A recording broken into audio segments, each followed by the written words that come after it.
বিভাগের চেয়ারপারসন অধ্যাপক ডক্টর আবুল মনসুর আহমেদ ও প্রেস কাউন্সিলের সচিব জনাব শ্যামল চন্দ্র কর্মকার। আপনারা জানেন যে 1974 সালে স্বাধীনতার কিছুদিন পরে জাতির জনক Bangabandhu Sheikh Mujibur Rahman press council act প্রণয়ন করেছিলেন। তার মাধ্যমে প্রেস কাউন্সিল গঠন হয়েছে। দীর্ঘ পথ পরিক্রমায় একটি জনবান্ধব ও সাংবাদিক বান্ধব প্রতিষ্ঠান হিসেবে প্রেস কাউন্সিল নিজেকে তুলে ধরেছে। প্রেস কাউন্সিল প্রেসের স্বাধীনতা রক্ষা, সাংবাদিকতার মানোন্নয়ন ও মান সংরক্ষণ ও বিচারিক কার্যক্রম ও সাংবাদিকদের অংশগ্রহণে প্রশিক্ষণ, সেমিনার আয়োজন ইত্যাদির পাশাপাশি 2018 সাল থেকে সাংবাদিকদের জন্য বাংলাদেশ প্রেস কাউন্সিল পদক প্রবর্তন করে। এই পদক প্রবর্তনের এই কার্যক্রমকে আমি সাধুবাদ জানাই এবং অভিনন্দন জানাই। দেশের সংবাদ মাধ্যম এবং সংবাদপত্র, শুধু সংবাদপত্রে কিন্তু আর সীমাবদ্ধ নেই। বর্তমানে আমরা দেখছি যে সাংবাদিক বান্ধব নীতির কারণে, জননেত্রী শেখ হাসিনা সরকারের সাংবাদিক বান্ধব নীতির কারণে আমরা দেখছি বহু বেসরকারি চ্যানেল যেমন গড়ে উঠেছে, FM রেডিও, অনলাইন টেলিভিশন এবং তৃণমূলের কণ্ঠস্বর হিসেবে কমিউনিটি রেডিও, সেগুলো তার বিস্তৃতি আমরা দেখতে পাচ্ছি। আসলে পরে বক্তব্য দেওয়ার ভাষা আমার নাই, তো আমি আমার মতন করে বলি। সত্যি কথা বলতে আজকের এই আয়োজনে আমি খুবই আনন্দিত এবং আমি মনে করি যে সমাজে বিভিন্ন পেশায় যারা অবদান রাখবেন সেগুলোকে স্বীকৃতি দেওয়ার প্রয়োজন আছে প্রাতিষ্ঠানিকভাবে, এবং সেই উদ্যোগটি আরও বিস্তৃত হওয়া প্রয়োজন এবং এই উদ্যোগটি আছে। এই জন্য আমি বিশেষভাবে ধন্যবাদ এবং কৃতজ্ঞতা প্রকাশ করি। প্রেস কাউন্সিল একটি চমৎকার কাজ করছেন এই বিষয়ে, এবং আজকে আপনাদের সবার সাথে থাকতে পেরে আমি খুবই আনন্দিত। আজকে যারা পদকপ্রাপ্ত হয়েছেন আপনাদের সবাইকে অভিনন্দন আমার অন্তঃস্থল থেকে। আমি বিশ্বাস করি আগামী দিনগুলোতে বাংলাদেশের একটা অসাম্প্রদায়িক মুক্তিযুদ্ধের চেতনার সমাজ গড়ার ক্ষেত্রে, এই সমাজকে এগিয়ে নিয়ে যাওয়ার ক্ষেত্রে, এক অন্তর্ভুক্তিমূলক উন্নয়নের ক্ষেত্রে মাননীয় প্রধানমন্ত্রী শেখ হাসিনার যে প্রচেষ্টা, সেই ক্ষেত্রে গণমাধ্যম এবং আপনাদের সবার সম্মিলিত ভূমিকা থাকবে। আমি যে কথাগুলো সবসময় বলি আজকে কিছুটা পুনরাবৃত্তি করতে চাই, সেটি হলো আমরা পূর্ণাঙ্গভাবে গণমাধ্যমের স্বাধীনতায় বিশ্বাস করি। কারণ আমরা বিশ্বাস করি গণমাধ্যমের স্বাধীনতা মুক্তিযুদ্ধের চেতনার অংশ। বাংলাদেশের যে স্বপ্ন নিয়ে দেশ তৈরি হয়েছিল, সেই স্বপ্নের একটি বড় জায়গা গণতন্ত্র, মানবাধিকারের সুরক্ষা, মত প্রকাশের স্বাধীনতা, গণমাধ্যমের স্বাধীনতা, এবং এই বিষয়গুলোই আসলে আমাদের কাছ থেকে কেড়ে নেওয়া হয়েছিল 75-এর 15 আগস্টে এদেশের স্থপতি, সর্বকালের সর্বশ্রেষ্ঠ বাঙালি বঙ্গবন্ধু শেখ মুজিবুর রহমানকে হত্যা করার মধ্য দিয়ে। এবং তারপরে আপনারা দেখেছেন অন্ধকারের শক্তি এদেশে ক্ষমতায় এসেছে, গণতন্ত্রকে হত্যা করে, সামরিক শাসন জারি করে, স্বৈর শাসন প্রতিষ্ঠার মাধ্যমে গণমাধ্যমের গলা টিপে মত প্রকাশের স্বাধীনতাকে হত্যা করে, মানবাধিকারকে বিনষ্ট করে এবং স্বাধীনতার সকল চেতনা, স্বপ্নগুলোকে ভুলুণ্ঠিত করে এদেশকে আসলে অন্ধকারের দিকে এগিয়ে নিয়ে যাওয়া হয়েছে। প্রতিক্রিয়াশীল শক্তিকে পুনর্বাসিত করা হয়েছে, মুক্তিযুদ্ধের বিরোধী শক্তিকে পুনর্বাসিত করা হয়েছে। সেই বাস্তবতা থেকে আপনারা জানেন যে গত 2009 সালে 6 জানুয়ারি বিশেষ করে বঙ্গবন্ধু কন্যা শপথ নিয়েছিলেন প্রধানমন্ত্রী হয়ে দ্বিতীয়বারের মতো। তারপরে পরপর চতুর্থবারের মতো উনি প্রধানমন্ত্রী আছেন। গত 15 বছরে এই যে অন্ধকারের শক্তির যে বাংলাদেশকে একটা অন্ধকারের দিকে টেনে নিয়ে যাওয়ার যে জায়গা তারা তৈরি করেছিল, সেখান থেকে ধীরে ধীরে বের করে এনে বাংলাদেশকে আলোর দিকে, মুক্তিযুদ্ধের চেতনার দিকে নিয়ে যাওয়ার একটা চেষ্টা করা হচ্ছে। এই চেষ্টার অংশ হিসেবেই প্রাতিষ্ঠানিকভাবে প্রেস কাউন্সিলকে আরো শক্তিশালী করা এবং প্রাতিষ্ঠানিকভাবে গণমাধ্যমের পরিবেশকে আরো উন্নততর করা, আরো স্বাস্থ্যকর পরিবেশ তৈরি করার একটা চেষ্টা করা হচ্ছে। যে কারণে গণমাধ্যমের সাথে সম্পৃক্ত যারা আছেন তাদের পেশাদারিত্বের সাথে, দায়িত্বশীলতার সাথে তারা যেন কাজ করতে পারেন, সেই কারণে সরকার বিভিন্নভাবে তাদের পাশে এসে দাঁড়ায়। এবং একই সাথে আমরা মনে করি যে বঙ্গবন্ধু কন্যা মাননীয় প্রধানমন্ত্রী শেখ হাসিনা সরকার গণমাধ্যমের সব ধরনের স্বাধীনতা ভোগ করে তারা সরকারের সমালোচনাও যদি করে, সেগুলো আমরা স্বাগত জানাতে চাই। আজকে আপনারা দেখেছেন পুরস্কারপ্রাপ্ত যারা, তাদের মধ্যে একজন পুরস্কার পেয়েছেন এক ধরনের সমালোচনামূলক প্রতিবেদনের কারণে। রাঙামালিতে যে প্রতিবেদন যেটি বলা হলো, যেখানে এক ধরনের সমস্যা ছিল, সেই সমস্যা তুলে ধরার ফলে। এটা কেন পুরস্কারটা পেলেন? এবং বাকিরাও এমন সাংবাদিকতা করেছেন যেটি আসলে দেশ সমাজের কল্যাণের জন্য তাদের সাংবাদিকতাগুলো কাজে লেগেছে। আমরা বলতে চাই, রাষ্ট্র পরিচালনা করতে যে সরকারের যারা আছেন মাননীয় প্রধানমন্ত্রীর নেতৃত্বে, সবাই কিন্তু সুপারম্যান না, সাধারণ মানুষ। আমাদেরও 24 ঘন্টা আছে, এর মধ্যে অপারেট করতে হয়। 17 কোটি বাংলাদেশে সকল জায়গায় প্রতিটি কর্নারে আনাচে কানাচে কোথায় কি হচ্ছে সবকিছু যে আমরা সবসময় দেখতে পারি তা কিন্তু নয়। সরকারের চোখ হিসেবে কাজ করে গণমাধ্যম, এবং কোথাও কোনো বিচ্যুতি ব্যর্থতা থাকলে, সমস্যা থাকলে সেটা আপনারা তুলে ধরবেন নিরপেক্ষভাবে এবং নৈর্ব্যক্তিকভাবে, পেশাদারিত্বের সাথে। সেটি আমরা চাই। এই তুলে ধরার মাধ্যমে আমরা মনে করি না যে আপনারা সরকারের সমালোচনা করলেও আমরা মনে করি আপনারা সরকারের সহযোগিতাই করছেন, এবং সরকারের একজন সহায়ক শক্তি হিসেবে গণমাধ্যমকে আমরা দেখতে চাই। এবং সেই বিষয়টি আমি নিশ্চিত করতে চাই, আপনারা যত সরকারের এবং বিচ্যুতি ব্যর্থতা বা কোনো সমস্যা তুলে ধরবেন, সেটা যেভাবে আপনার সত্য তথ্যের ভিত্তিতে তুলে ধরলে সেগুলোকে আমরা স্বাগত জানাবো, এবং আপনাদের সাথে আমরা কোঅপারেশনের মাধ্যমে কাজ করব। আপনাদের স্বীকৃতি দিয়ে পুরস্কারও হাতে তুলে দেব। এই সরকার বঙ্গবন্ধু কন্যা সরকার, যারা সমালোচক তাদের হাতে পুরস্কার তুলে দেয়। এই নজির এই সরকার স্থাপন। কাজে সমালোচনা নেয়ার ব্যাপারে বঙ্গবন্ধু কন্যা মাননীয় প্রধানমন্ত্রী শেখ হাসিনা সরকারের যে সহনশীলতা বা তার যে দৃষ্টিভঙ্গি, সেটি আজকে এই মঞ্চ থেকে প্রমাণিত হচ্ছে। তাহলে কোথায় যে সমস্যা দাঁড়ায়, যেটা আপনারা সবাই খুব ভালো বোঝেন, যখন বাংলাদেশ বিরোধী কোন ষড়যন্ত্রকারীরা গণমাধ্যমের ঘাড়ে চেপে বসে গণমাধ্যমের স্বাধীনতাকে অপব্যবহার করে ষড়যন্ত্রে লিপ্ত হয়, বৈদেশিক বিভিন্ন ষড়যন্ত্রের সাথে যুক্ত হয়ে দেশ এবং সরকার শুধু নয়, দেশের বিরুদ্ধে, দেশের স্বার্থের বিরুদ্ধে ষড়যন্ত্র করে, অপতথ্য এবং অপপ্রচারের মাধ্যমে দেশের মানুষকে বিভ্রান্ত করে, তখন যে সমস্যা তৈরি হয়, এবং সেগুলোকে আমরা সমালোচনা বলি না, সেগুলোকে আমরা সাংবাদিকতাও বলি না, সেগুলোকে আমরা বলি অপপ্রচার, অপসাংবাদিকতা, অপতথ্য, এবং সেগুলোকে আমরা বলি ক্রাইম, অন্যায় এবং ষড়যন্ত্র। কাজে আপনারা দেখবেন যে গঠনমূলক সমালোচনা আমরা সবসময় স্বাগত জানাবো এবং আপনাদেরকে পুরস্কৃত করব, কিন্তু অন্যায় অপতথ্য প্রচারের মাধ্যমে অপপ্রচার, মানুষকে ধোঁকা দেয়া, সেই ধরনের অপসাংবাদিকতা হলে সেটা আমরা শুধু নয়, পেশাদারিত্বের সাথে যারা সাংবাদিকতা করেন তারাই বারে বারে আমাকে বলেছেন যে সেই অপসাংবাদিকতাকে দমন করতে হবে, কারণ সুস্থ সাংবাদিকতার স্বার্থে। এবং আমরা আপনাদের সাথে আছি, সাংবাদিকতার বিকাশের সাথে আমরা আছি। এ প্রসঙ্গে আমি ছোট্ট করে একটি কথা বলতে চাই। আমি গতকালও বলেছি, আরো কয়েকদিন ধরে বলছি, আপনারা দেখেছেন কিছুদিন আগে জার্মানির একটা সংস্থা, গণমাধ্যম ডয়েচে ভ্যালে, আপনারা চিনেন, DW, তারা একটি ডকুমেন্টারি বানিয়েছে। সেই ডকুমেন্টারি তারা প্রচার করেছে, আমরাও দেখেছি, আমি নিশ্চিত আপনারা সবাই দেখেছেন। আপনারা খেয়াল করে দেখুন তো, এই ডকুমেন্টারিটা কার বিপক্ষে? এটা কি আওয়ামী লীগের বিপক্ষে, আওয়ামী লীগের দলের বিপক্ষে, বা এমনকি আমি যদি এভাবে বলি ব্যক্তি শেখ হাসিনার বিপক্ষে, বা ব্যক্তি আমার বা আপনার বিপক্ষে? তা কিন্তু নয়।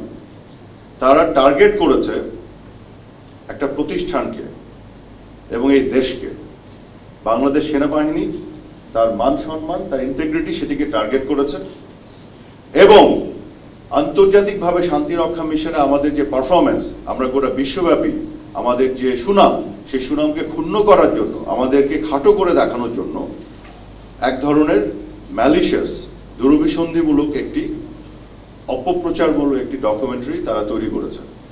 এটি কিন্তু বাংলাদেশের বিপক্ষে, এটি কিন্তু কোনো দলের বিপক্ষে নয়, কোনো ব্যক্তির বিপক্ষে নয়। যে প্রতিষ্ঠান বাংলাদেশের আত্মরক্ষা এবং নিরাপত্তাকে সুরক্ষা দেয়, যে প্রতিষ্ঠান গোটা বিশ্ব শান্তি প্রতিষ্ঠার ক্ষেত্রে অগ্রগামী ভূমিকা রেখেছে, বাংলাদেশ সেনাবাহিনী, বাংলাদেশের সুনাম যারা বৃদ্ধি করেছে, সেই প্রতিষ্ঠানকে খাটো করা, বাংলাদেশকে খাটো করার জন্য একটি গোষ্ঠী, একটা সিন্ডিকেট করেছে, একটা নেক্সাস তৈরি করেছে, করে তারা এইভাবে আন্তর্জাতিক কিছু গণমাধ্যমকে ব্যবহার করে এই ধরনের অপপ্রচার তারা করছে। এটা কিন্তু পরিষ্কার। যে কারণে আমি বলেছি যে ডয়েচে ভ্যালে বা যে কোনো প্রতিষ্ঠান বা সংবাদ সংস্থা, তারা যদি তাদের কোনো সৎ অঙ্গীকার থেকে মানবাধিকারের প্রতি তাদের কোনো সৎ অঙ্গীকার বা অনেস্ট কমিটমেন্ট থেকে কোনো কাজ করে, রিপোর্টিং করে, ডকুমেন্টারি করে, আমি সেগুলোকে অ্যাপ্রিসিয়েট করব, স্বাগত জানাবো। কিন্তু তাদের যদি সেই সৎসাহস থাকে ডয়েচে ভেলের, এবং তাদের যদি মানবাধিকারের প্রতি সেই অঙ্গীকার থাকে, সততা থাকে, তাহলে আমি তাদেরকে চ্যালেঞ্জ করতে চাই, বাংলাদেশের তথ্য এবং সম্প্রচার মন্ত্রণালয়ের প্রতিমন্ত্রী হিসেবে, যে আজকে বিশ্বে যে যুদ্ধের ডামাডোল, মধ্যপ্রাচ্যে গাজায় যেভাবে নারী শিশু হত্যা করে মানবাধিকার ভঙ্গের যে নেক্কারজনক নজির তৈরি হচ্ছে, যেখানে গণহত্যা, জেনোসাইড হচ্ছে, সেই গণহত্যা নিয়ে তারা একটা ডকুমেন্টারি তৈরি করে এটা তুলে ধরুক, তাহলে আমরা বুঝবো যে তাদের সেই অঙ্গীকার এর মধ্যে সততা আছে। আপনারা কি দেখেছেন ডয়েচে ভেলে কোনো রিপোর্টে যে তারা সেই গণহত্যা নিয়ে, মানবাধিকার লঙ্ঘন নিয়ে একটি কথা বলেছে, কোনো ডকুমেন্টারি করেছে? বরং তাদেরকে ইন্টারভিউ দিতে যেয়ে যদি জেনোসাইড, অ্যাপারথাইড এই শব্দ উচ্চারণ করা হয়, সেগুলোকে তারা ফেলে দেয়। এবং অনেকে ইন্টারভিউ দিতে যেয়ে এই শব্দগুলোকে যখন তারা দেখেছে পরবর্তীতে, এটা কোথাও খুঁজে পাওয়া যায় না, তারা আবার টুইটারে এসে, যেটাকে এখন এক্স বলা হয়, সামাজিক যোগাযোগ মাধ্যম, সেখানে তারা এটা প্রচার করে দিয়েছে। তো এই যে তাদের এই যে একটা কি বলবো, একটা fake commitment to human rights, যেখানে নারী শিশু হত্যা করে ম্যাসাকার করে ফেলছে, কোনো কথা নাই, আউট অফ নোওয়্যার তারা বাংলাদেশ সেনাবাহিনীকে সামনে নিয়ে এসেছে। কারের পেছনে আছে আমরা তো জানি। এবং পাশ্চাত্য দেশগুলো উঠতে বসতে আমাদের বিভিন্ন ধরনের গণমাধ্যমের স্বাধীনতার লেকচার দেয়।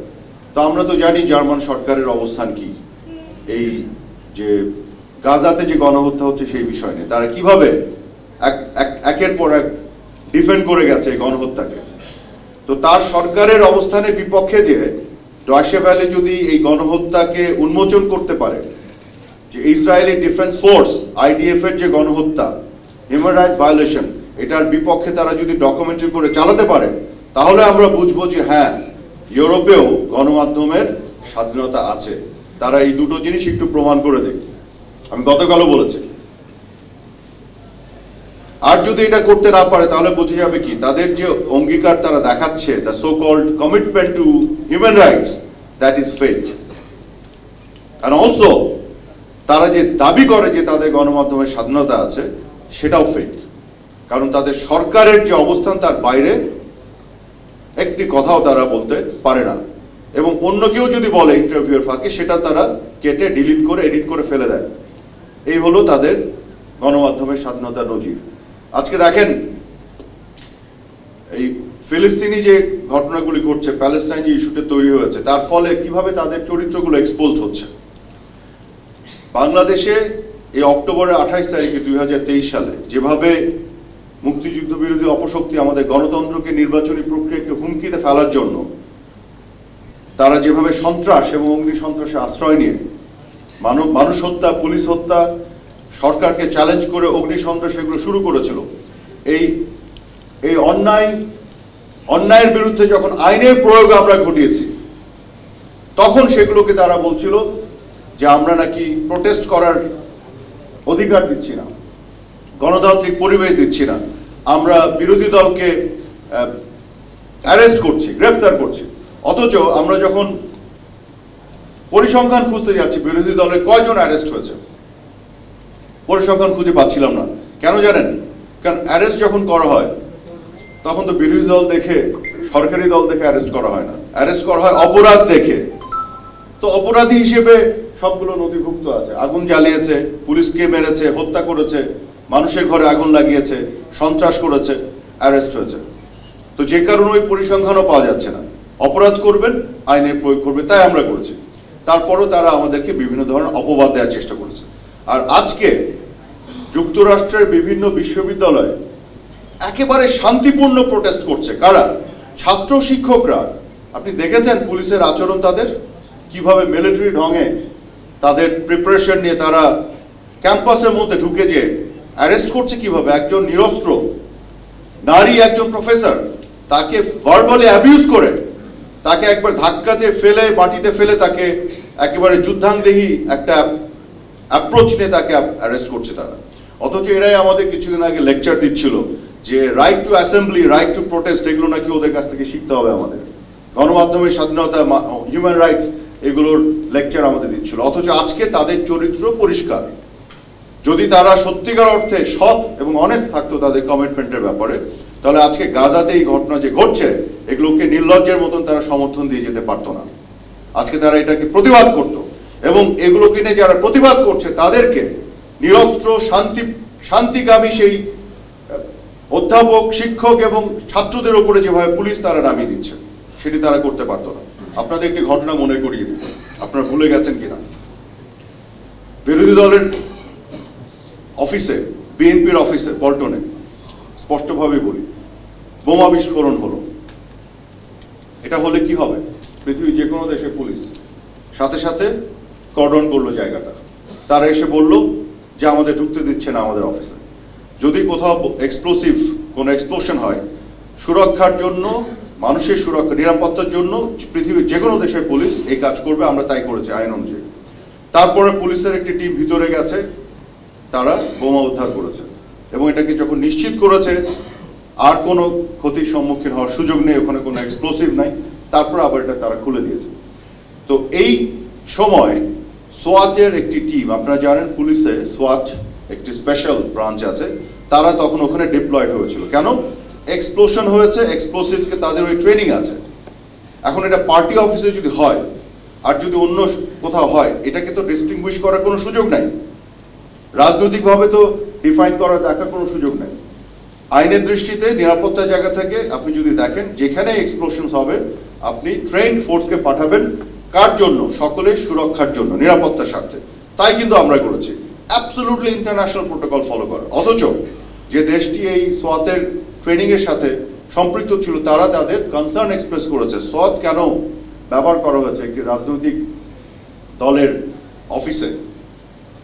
অথচ এটা কিন্তু রাজনৈতিক দলের অফিসে এখানে বিবেচনায় ছিল না, ছিল এক্সপ্লোশন, যে কারণে এটা করা হয়েছে।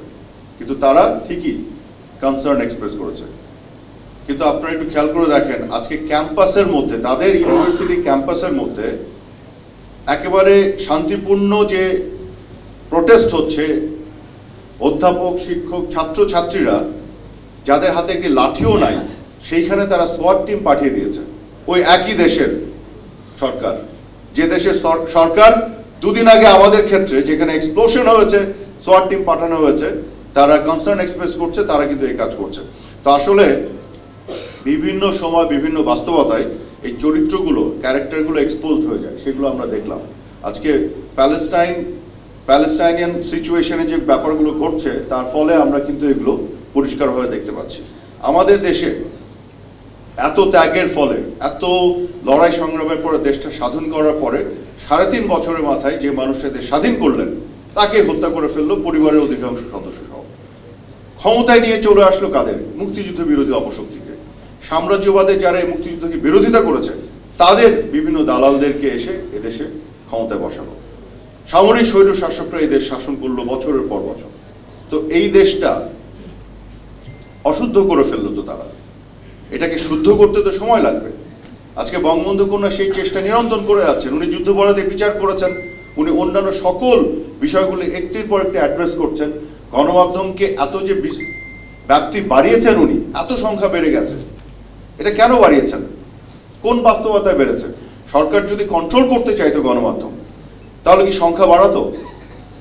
গণমাধ্যমকে কন্ট্রোল করতে গেলে সেই দৃষ্টিভঙ্গি থাকলে আপনি সংখ্যা কমিয়ে রাখবেন। সংখ্যা যত কম থাকবে কন্ট্রোল কত সহজ হয়, এটা তো ক্লাস 8-এর একটা বাচ্চাও বোঝে। তো যে সরকার সংখ্যা বাড়িয়ে দেয়, সেই সরকারের তো কন্ট্রোল করার কোনো দৃষ্টিভঙ্গি থাকার কোনো কারণ নেই। কাজেই আমরা কিন্তু গত 15 বছরে বঙ্গবন্ধু কন্যার নেতৃত্বে মুক্তিযুদ্ধের বাংলাদেশের দিকে ধীরে ধীরে একটু একটু করে এগিয়ে যাচ্ছি, এবং সেই জন্যই উনি কাজ করছেন। কিন্তু ষড়যন্ত্র চারিদিকে হচ্ছে এবং বিভিন্ন ধরনের সিচুয়েশন তারা তৈরি করে আর আমাদেরকে অপবাদ দেওয়ার চেষ্টা করে। সেই জায়গাতে আমাদেরকে সজাগ থাকতে হবে। আমাদের গণমাধ্যমকে দেশের পক্ষে, দেশের স্বার্থের পক্ষে দাঁড়াতে হবে। সরকারের সমালোচনা করবেন, সরকার তো বিশাল একটা বিষয়, একেবারে গ্রাসরুট পর্যন্ত থাকে। এখানে সবাই যে সফলভাবে কাজ করেন, একই সক্ষমতার সাথে করেন, সেটা তো আমি দাবি করছি না। ভুল ভ্রান্তি বিচ্যুতি থাকলে তুলে ধরবেন, কিন্তু দিন শেষে দেশটা আমাদের সবার, এদেশের বিপক্ষে এদেশের স্বার্থের বিপক্ষে যে ধরনের ষড়যন্ত্রগুলো হবে সেগুলো আমরা ঐক্যবদ্ধভাবে মোকাবেলা করব। যাই হোক, আমি আজকে আর কথা না বাড়াই, অনেকক্ষণ কথা বললাম। প্রেস কাউন্সিল এবং সবাইকে আবার ধন্যবাদ এই চমৎকার উদ্যোগের জন্য। আমাকে দাওয়াত দেওয়ার জন্য বিশেষ করে ধন্যবাদ।